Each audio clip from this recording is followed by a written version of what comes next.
교회 어르신들이 삼삼오오 모여서 얘기를 합니다. 한 할머니께서 염려하는 듯이 얘기를 하죠. 요새는 나이가 드니까 잠이 안 와. 불면증이 찾아오고 밤마다 잠을 자기가 너무나 힘들어. 듣고 있던 다른 분이 얘기를 합니다. 아, 그래? 그럼 성경을 읽어봐. 성경을 읽으면 나는 언제 잠이 든지도 모르고 골아 떨어져. 참 신기하지? 성경은 마치 수면제 같아. 여러분, 신약, 구약 아무리 복용해도 부작용이 없습니다. 여러분, 이게 또 매일같이 밤마다 아침마다 먹어도 돈이 안 들어요. 성경을 좀 읽읍시다. 성경 읽으시기 바랍니다. 읽다가 은혜가 안 되면 뭐라도 잘 자야 돼요?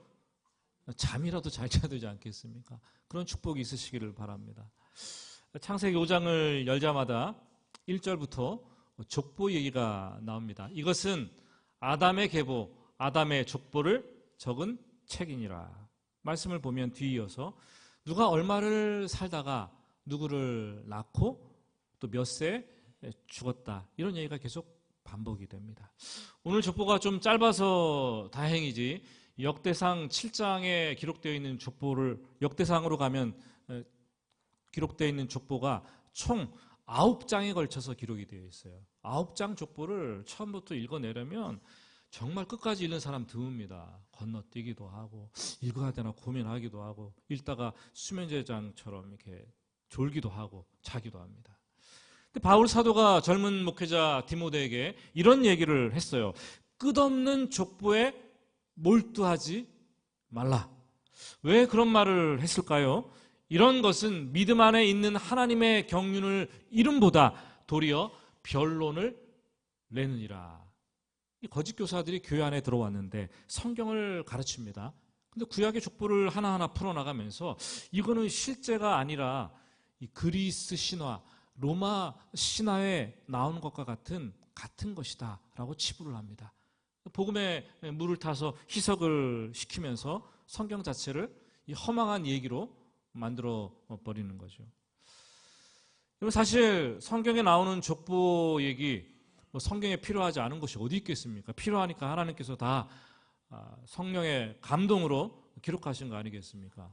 사실 성경의 족보는 굉장히 중요합니다. 성경을 읽을 때 족보가 나오면 이제 앞 세대의 사건들을 완전히 정리하고 다음 세대 새로운 사건들 이 얘기가 펼쳐지겠구나 생각하면 틀림이 없어요. 성경 족보는 이전 과거 세대를 정리하고 다음 세대의 새로운 사건들을 연결시켜주는 문학적 또 신학적 브릿지, 가교, 다리 역할을 하게 됩니다. 오늘 우리가 읽은 창세기 5장의 이 아담의 족보는 단순히 이 족보로서 문학적 가교의 역할을 하는 것뿐만 아니라 우리에게 아주 중요한 의미심장한 메시지를 전달해주고 있습니다. 우리 창세기 1장부터 쭉 보아왔습니다. 창세기 1장과 창세기 2장은 천지창조와 사람의 창조에 대해서 얘기를 했습니다. 그리고 3장에서는 첫사람 아담이 불순종하고 어떻게 죄가 세상에 유입되었는가 그 과정에 대해서 얘기를 합니다.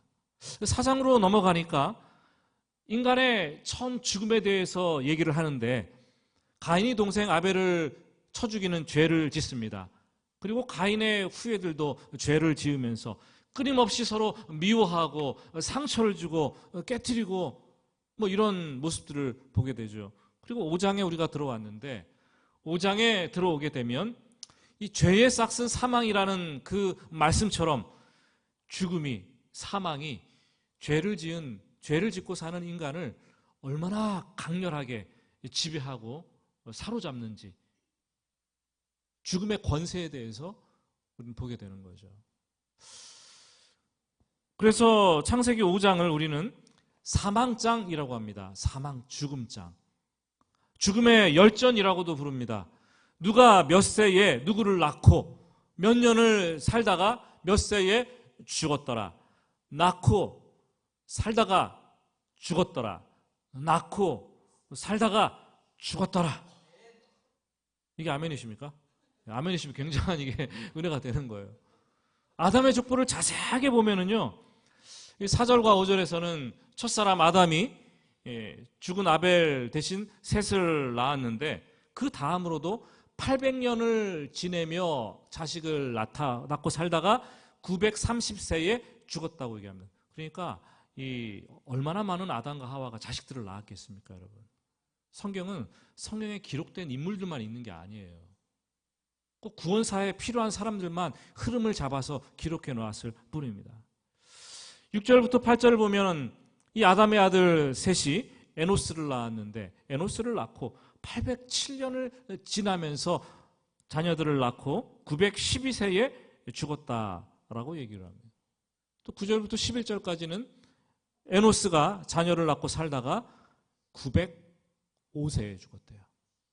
12절 14절은 게난이 자녀를 낳고 살다가 910세, 또 마할랄레는 자녀를 낳고 살다가 895세에, 야렛은 자녀를 낳고 살다가 962세에, 무드셀라는 자녀를 낳고 살다가 인간의 최장수를 살았는데 천수에 가까운 969세. 놀라십니까? 최장수를 살았어요.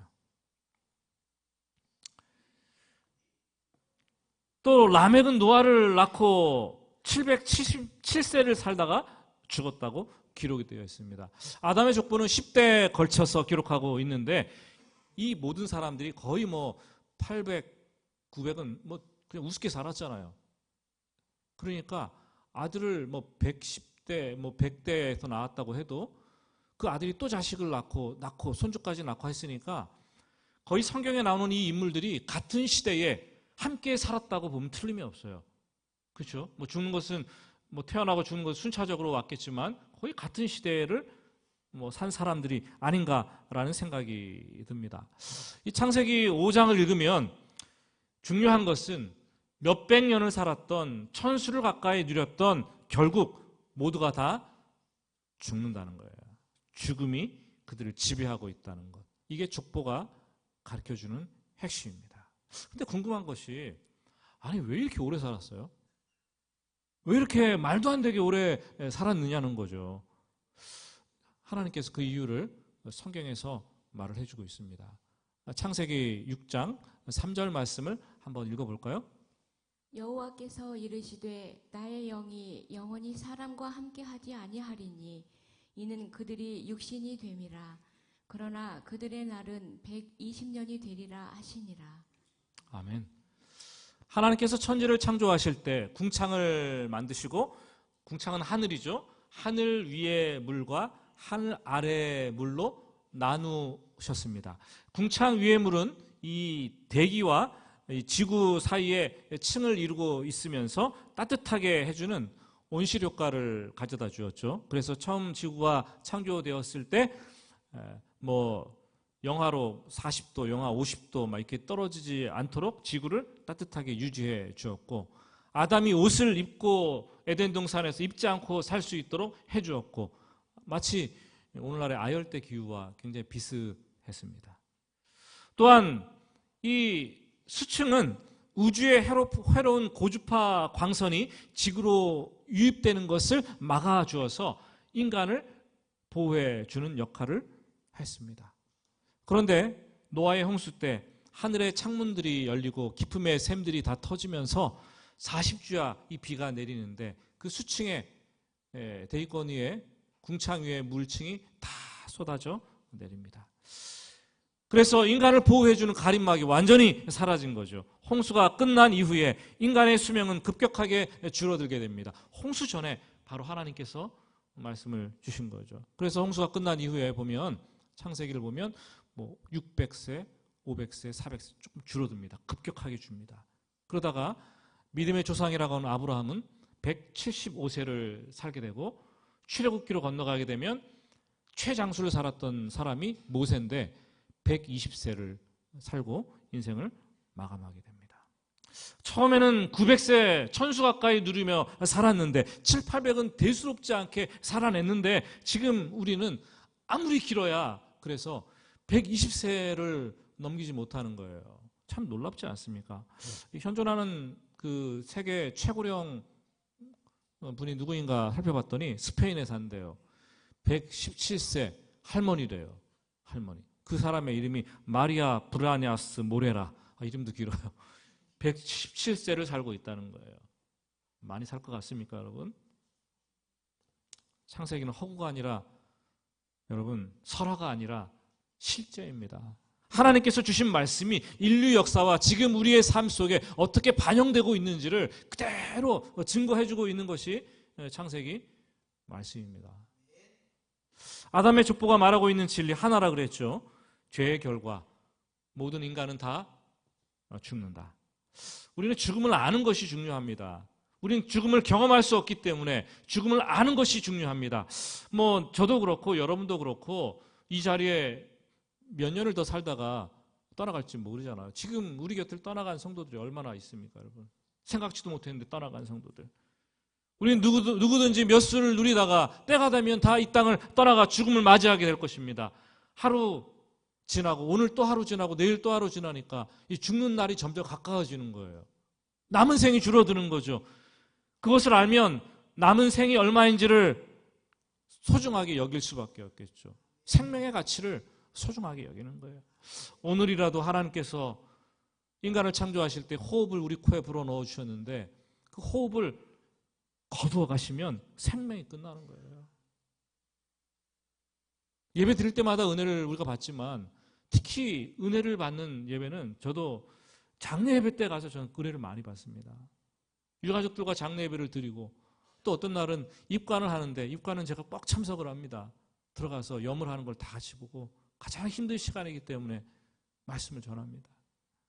죽은 시신을 바라보면은 그 나무 토막처럼 뻣뻣하게 굳어 있어서 잘 구부러지도 않아요. 호흡이 끝났으니까 우선 솜으로 호흡이 끝났기 때문에 콧구멍을 틀어막습니다. 주검이 이 썩어서 부패하는 것을 방지하기 위해서 솜에 알코올을 묻혀가지고 온몸을 머리부터 발끝까지 깨끗하게 닦아냅니다. 그리고 얼굴만 내놓고 하얀 종이로 온몸을 들들 감고 베옷을 입히죠. 유가족들이 상봉을 하게 하고 마지막으로 그 얼굴을 보게 하고 또 얼굴도 돌돌 배로 감쌉니다. 옷을 입히고 꽃신을 시키고 그리고 손발이 풀어지지 않도록 꼭꼭 묶습니다. 왜 이렇게 묶는지 모르겠어요. 관 밖으로 나오지 말라고 묶는 것 같아요. 좁은 관에 꾸기다시피 해서 집어넣습니다. 그리고 관 뚜껑을 닫고 쾅쾅 두드려서 이 문을 닫죠. 그리고 나서는 어디로 갑니까? 10중 팔고 화장장으로 가잖아요. 정수원으로 가까운 데 가게 되면 1000도 내지 1200도 화구로 들어가는데 그 들어가게 되면 1시간 20분 길면 등치가 좋은 사람들은 1시간 40분 15분은 1시간 30분 전으로 해서 다 맞춰지는 거예요. 그럼 한 줌의 재가 되어서 나오면 그걸 또 드럭드럭 갈아요. 큰 재가 되는 거 아닙니까? 흙이 티끌이 되는 거 아니겠어요? 그럼 마지막으로 공원묘원에 가서 납고를 하든지 아니면은 어디에 뿌릴까 고민하다가 수목장도 하고 어딘가 뿌려지겠죠. 얼마나 허망합니까? 낳고 살다가 이렇게 죽는 것이 우리의 인생이라는 것을 성경은 얘기를 해주고 있습니다. 병원에서 남편이 죽으니까 의사가 와서 이것저것 막 살핍니다. 죽었는지 살았는지 살피고 사망 선고를 합니다. 몇 월 며칠 몇 시에 운명하셨습니다. 기록을 합니다. 가족들이 울고불고 곡을 하죠. 그리고 이제 그 시신은 이 영안실 냉동고로 들어가게 되고 장례식은 시작이 될 거죠. 그런데 갑자기 죽은 남편이 살아났어요.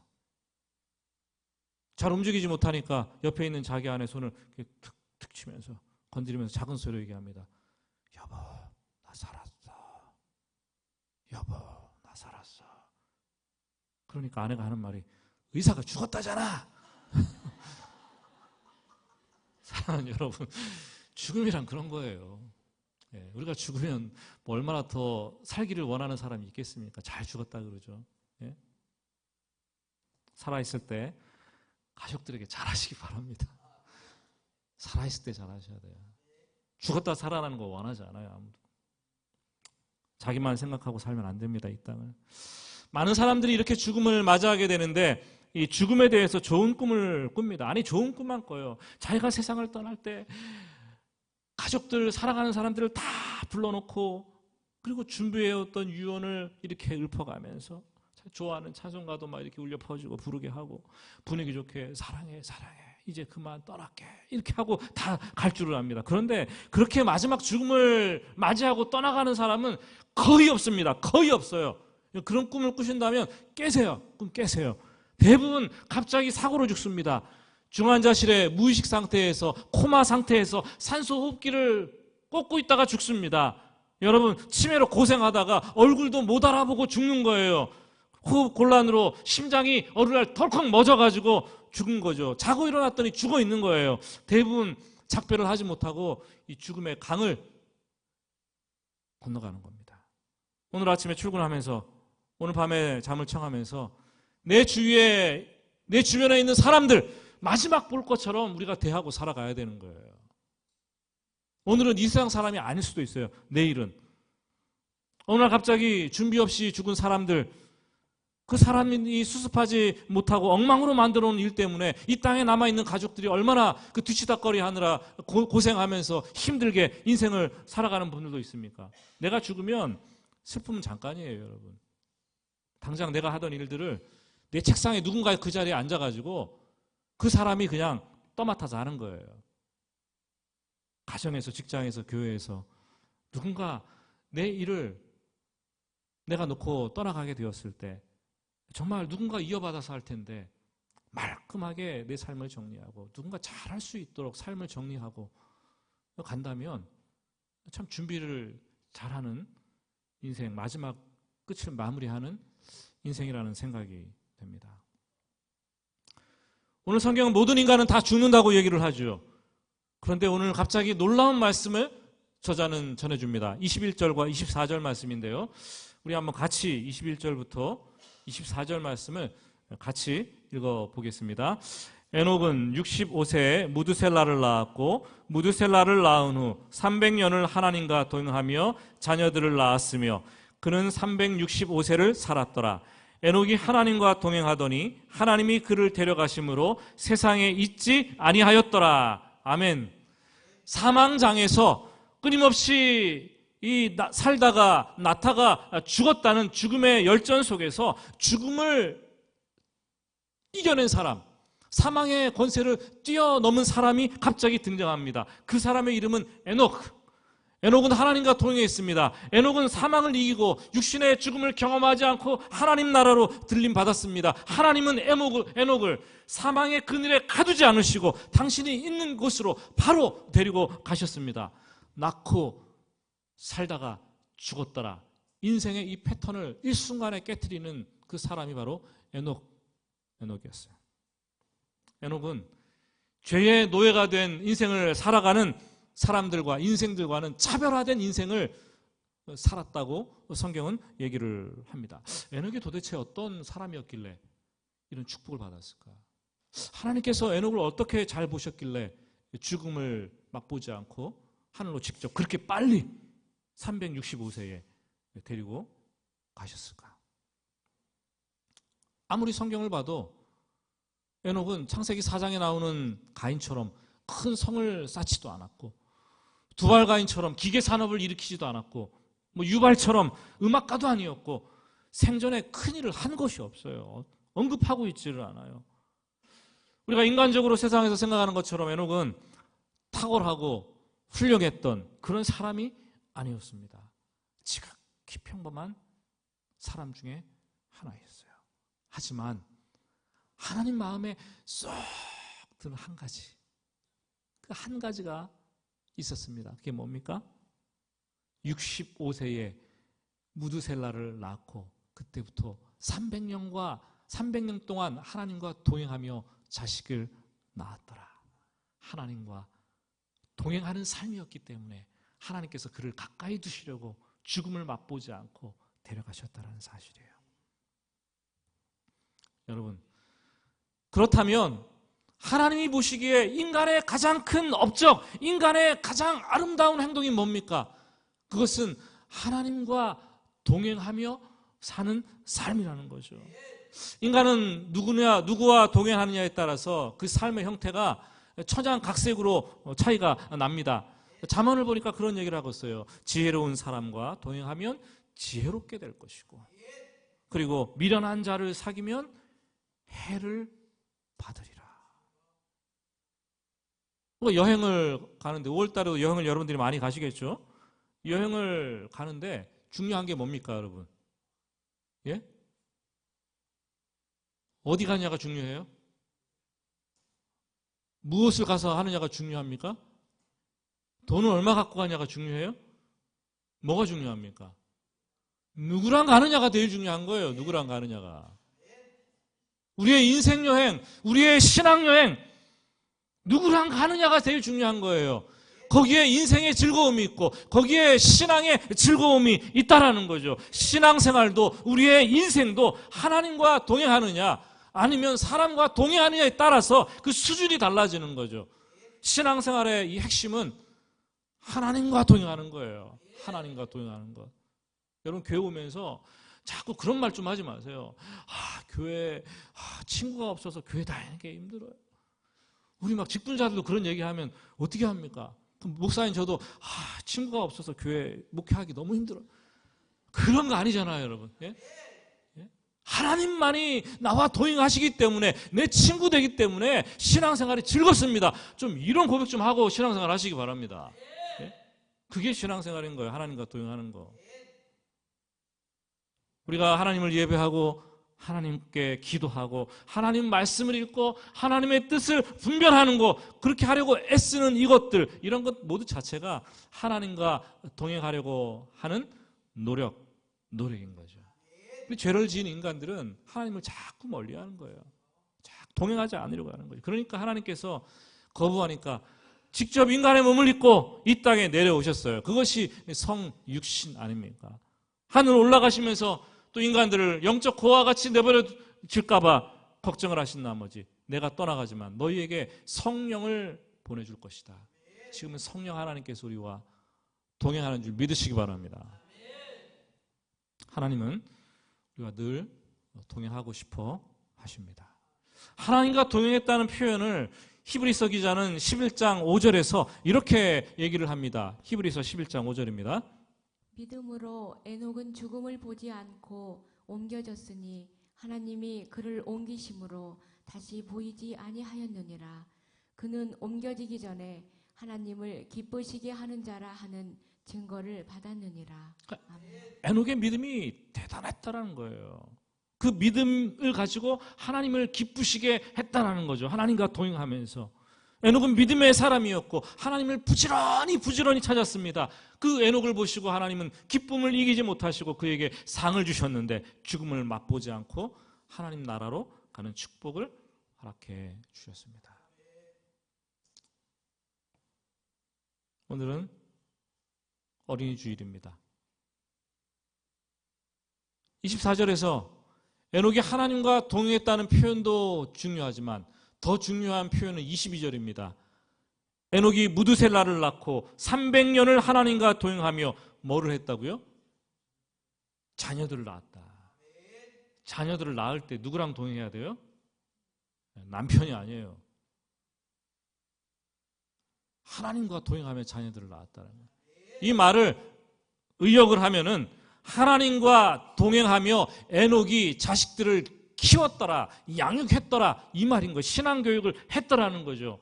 하나님 보시기에 자식을 낳고 신앙 안에서 믿음으로 자식을 키우는 부모보다 더 귀한 사람은 하나님 보시기에 없다라는 거죠. 내가 이 세상에 살면서 하나님을 위해서 할 수 있는 일이 참 많아요. 그렇지만 그 중에서 가장 큰 일은 하나님께서 나를 믿고 하나님께서 내 몸을 통해서 이 땅에 태어나게 하시고 하나님께서 나에게 잘 양육하라고 선물로 맡겨주신 내 자식들, 하나님과 내가 동행하면서 그 자식들을 하나님의 사람으로 키워내는 것, 그것이 하나님 보시기에 가장 소중한 일인 줄 믿으시기 바랍니다. 그러면서 믿음의 본을 자식들에게 보여주고 자식들이 신앙의 범주에서 떠나가지 않도록 바람막이가 되어주고 그 자식이 믿음으로 사는 인생의 길잡이가 되어준 사람이 바로 에녹이었어요. 그 후손을 통해서 라멕이 나고 노아가 태어나고 그렇게 하지 않습니까, 여러분? 신약 성경은 에녹에 대해서 조금 더 많은 정보를 제공해 주고 있습니다. 유다서인데요. 유다서 1장 14절부터 15절은 이렇게 얘기를 하고 있습니다.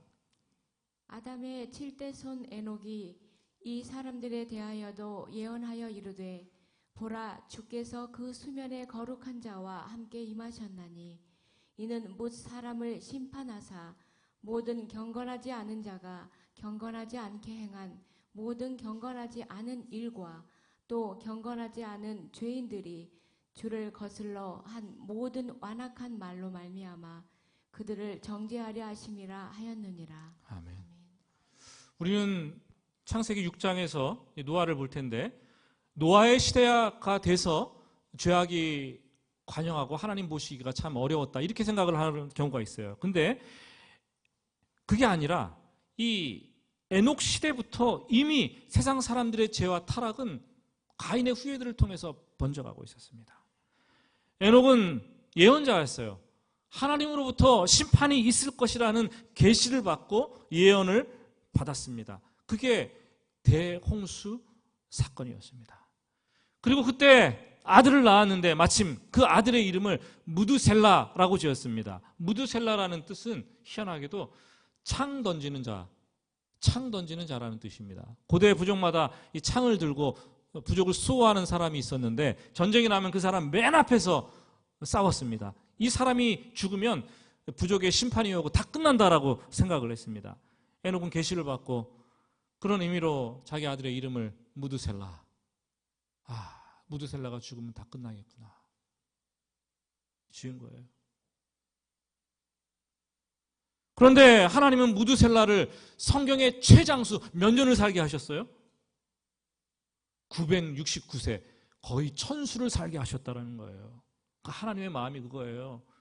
자꾸만 심판을 미루고 뒤로 미루면서 인간이 회개하고 또 돌아오기를 기다리면서 참고 또 기다리시다가 무드셀라가 죽은 그때쯤에 최후의 심판을 노아 시대에 내렸다는 거죠. 에녹은 짧게 365년을 이 땅에 머물렀지만 자기가 떠나고 이 땅에 남겨질 후손들, 아들 무드셀라, 손주 라멕, 그리고 증손 노아 시대에 있을 심판을 생각하면서 마음이 무척 두려웠을 것입니다. 그는 하나님과 동행하며 자식들을 믿음으로 양육하고 믿음으로 길러내지 않을 수가 없었다는 거죠. 말씀을 맺습니다. 여러분, 인생이 무엇입니까?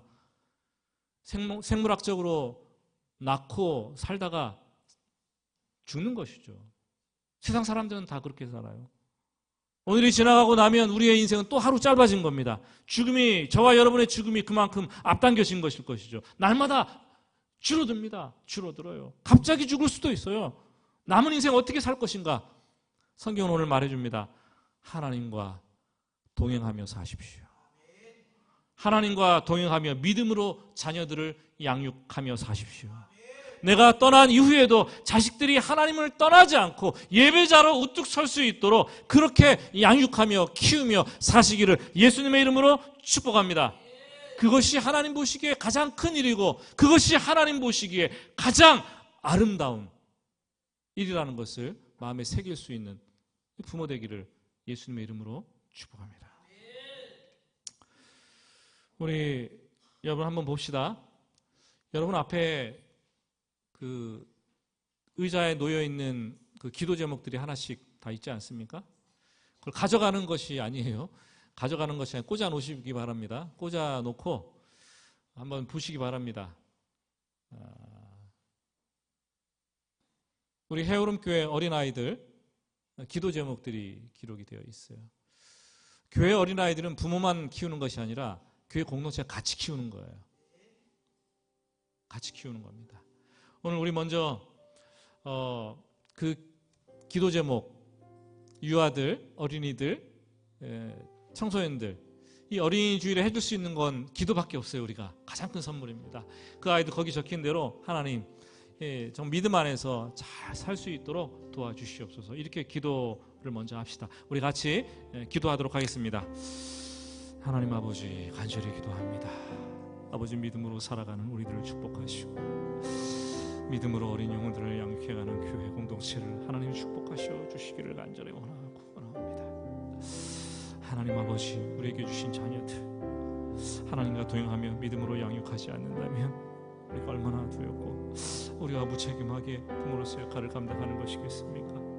하나님 아버지, 내게 주신 자녀 믿음으로 양육하고 하나님 말씀과 기도로 섬길 수 있도록 하나님 도와주시고 우리 교회에 주신 많은 영혼들, 어린 영혼들, 철부지 아이들, 아버지 하나님, 세상에 함몰될까 두려운 청소년 아이들 믿음 안에서 자라갈 수 있도록 하나님 도와주시기를 간절히 원합니다. 믿음으로 사는 것이 무엇인가를 보일 수 있도록 하나님 도와주시고 그 본을 보여주심으로 말미암아 아버지의 믿음의 대를 충성스럽게 이어갈 수 있도록 하나님 도와주시기를 간절히 원합니다. 주여, 주여, 인도하여 주시옵소서.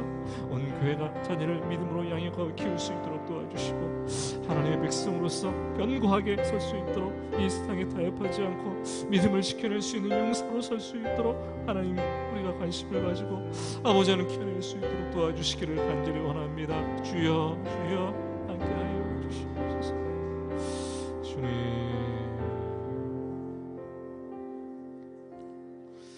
다시 한번 기도하겠습니다. 기도할 때 우리 묵상으로 조용히 기도할 텐데요. 우리는 어제도 오늘도 천년 만년 살 것처럼 착각 속에 정신없이 살아갑니다.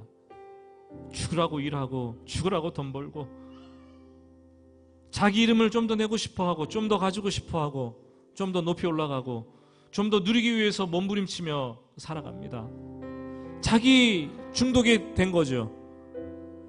그러나 하나님은 오늘 말씀을 통해서 야, 너는 유한한 인간이야. 내가 부르면 너 호흡은 오늘이라도, 지금 당장이라도 가져갈 수 있는 거야. 죽음을 직시하면서 준비하며 삶을 살으라고 얘기합니다.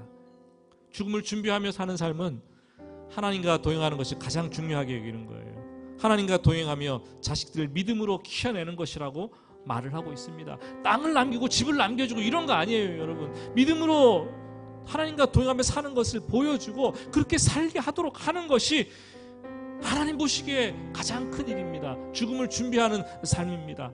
오늘 하나님, 내가 죽음을 준비하며 살게 하시고 내가 죽은 후에도 나의 자식들, 후손들이 하나님을 떠나지 않도록 주님 도와주시옵소서. 우리 잠시 묵상으로 기도하겠습니다.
하나님 아버지, 오늘 하루도 우리에게 생명 주신 하나님을 생각하고 우리가 얼마나 유한한 인간인지 죽음을 직시하며 살아갈 수 있도록 도와주시옵소서.